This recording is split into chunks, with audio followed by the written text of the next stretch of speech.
जन्म सब धोखे में बीत गयो, जन्म सब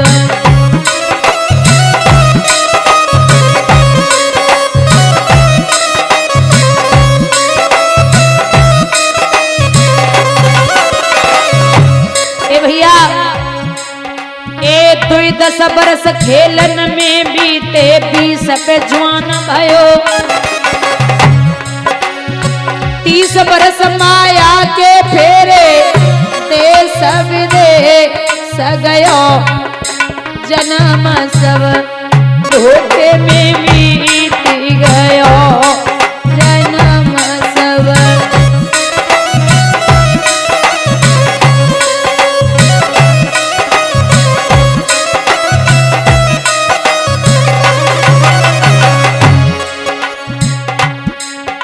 ए 30 बरस 40 के अंदर तेरो बियाह भयो, 30 बरस 40 के अंदर तेरो बियाह भयो, ए पढ़ की नारी के फंदा में तू अरे कोई ले गयो, जन्म सब धोखे में बीत गयो, जन्म सब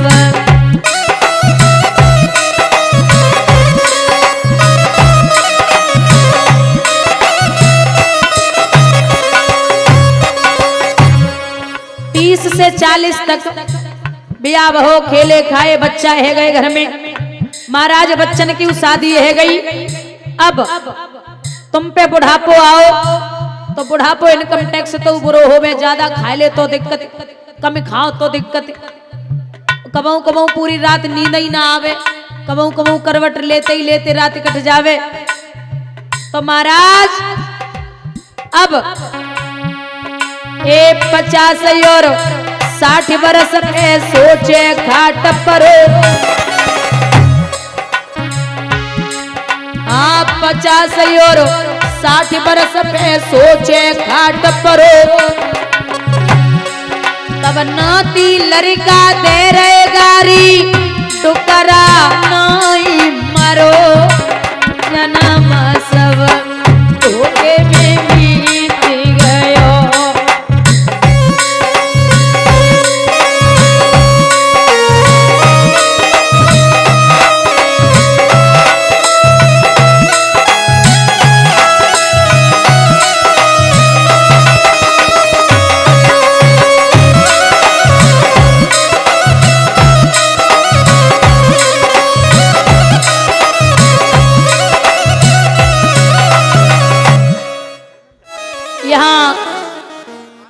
जवाब दिया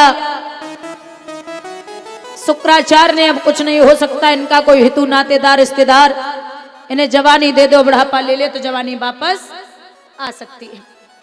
सबने मना कर दिया। सबसे छोटा बेटा था पुरु, उसने जवाब दिया आपसे ही लड़कपन मिला, आपसे ही जवानी, तो ये जवानी किस काम की, आप ले जाओ।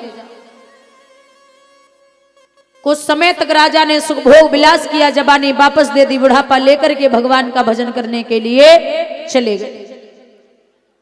यहां इसी वंश में एक राजा हुए हैं महाराज आगे चल के, जिनका नाम है आहुक। आहुक के 2 पुत्र हुए, उग्रसेन और देवक। उग्रसेन मथुरा नगरिया के राजा हैं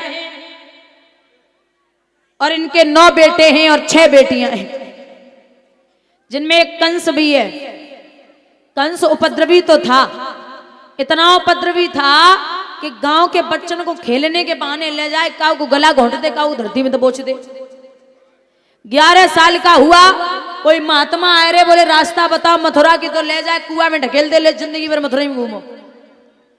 18 साल का हुआ। आपने देखा होगा जो बड़े घर को लड़का होवे ना, बाकी पीछे 2-4 चमचा लगे ही रहे, है ना। बड़े घर को लड़का होते है ना, बाकी पीछे 2-4 चमचा लगे ही रहते हैं। और मैं निवेदन करती हूँ जितने भी बैठे हैं, चमचों से हमेशा सावधान रहना। चमचा आप जिस बर्तन में डालोगे और बर्तन से बाहर जब चमचा आता है तो बर्तन खाली करके ही बाहर आता है। बोलिए गोविंद भगवान की। चमचा बर्तन खाली करके ही बाहर निकलते हुए स्वयं उपद्रव बढ़ रहे तो सभी देवी देवतागण पहुंचे भगवान के पास। प्रभु आप कुछ करिए। भगवान ने कहा देवताओं से जाओ तुम भी जाओ भूमि पर धरो यादवी रूप, हम आएंगे भूमि पर बन के यादव भूप। मैं मैया देवकी के गर्भ से 16 कलाओं से अवतार धारण करूंगा। कितनी कलाओं से? महाराज भगवान के पास अनंत कलाएं हैं, लेकिन चंद्रवंश में भगवान ने 16 कलाओं से ही अवतार धारण क्यों किया? चंद्रमा के 16 दिन हैं, अमावस्या, परिवा, द्विज, तीज, चौथ, पंचमी, छठवीं, सप्तमी, अष्टमी, नौमी, दसवीं, एकादशी, द्वादशी, त्रयोदशी, चौदश, पूर्णिमा।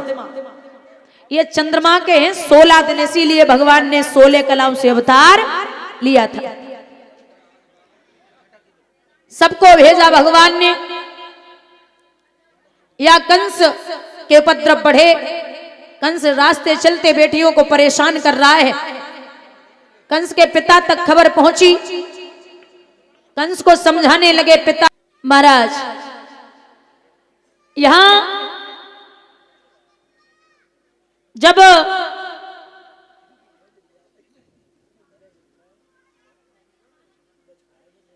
विदा की आकाशवाणी हुई तो कंस अपनी बहन को देखने लगा और विचार करता है कि जिस बहन को इतने प्यार से रखा उसका 8वां बच्चा मेरा काल है, मैं बहन को ही नहीं रखूंगा जिससे बच्चा पैदा हो जाए। न रहे बांस न बजे बांसुरी। मारने के लिए तैयार हुआ। जब मारने के लिए तैयार हुआ तो वसुदेव ने हाथ पकड़े और जवाब दिया, क्या कर रहे हो भोजराज कंस? अरे आप इतने बड़े राजा हैं, अबलाओं पे हाथ उठाना आपको शोभा नहीं देता। मैं भी प्रण पूर्वक कहता हूं अब मोह विसर्जन कर दूंगा, जो इससे भी संतति होगी वो तुम्हें समर्पण कर दूंगा। आप इन्हें छोड़ दो, मैं आपसे वादा करता हूं कि जिसके संतान होगी मैं आपको समर्पण करता रहूंगा।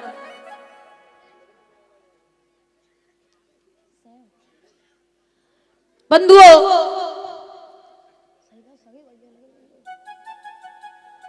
यहां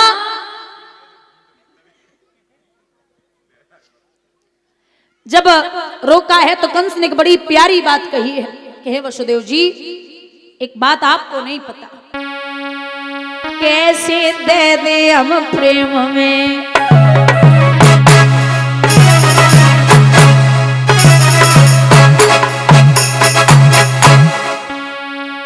कैसे दे दे हम प्रेम में, और जो जिंदगानी कैसे दे दे हम प्रेम में।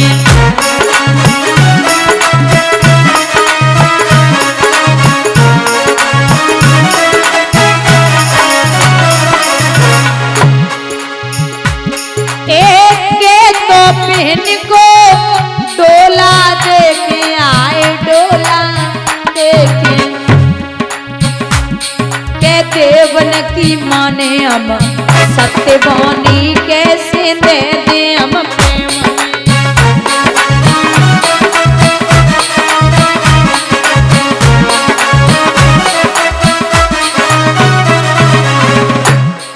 कैसे छोड़ दो? वादा किया है तो छोड़ दिया। ससुराल में जाने वाली बहना आज जेलों की हवा खाने लगी।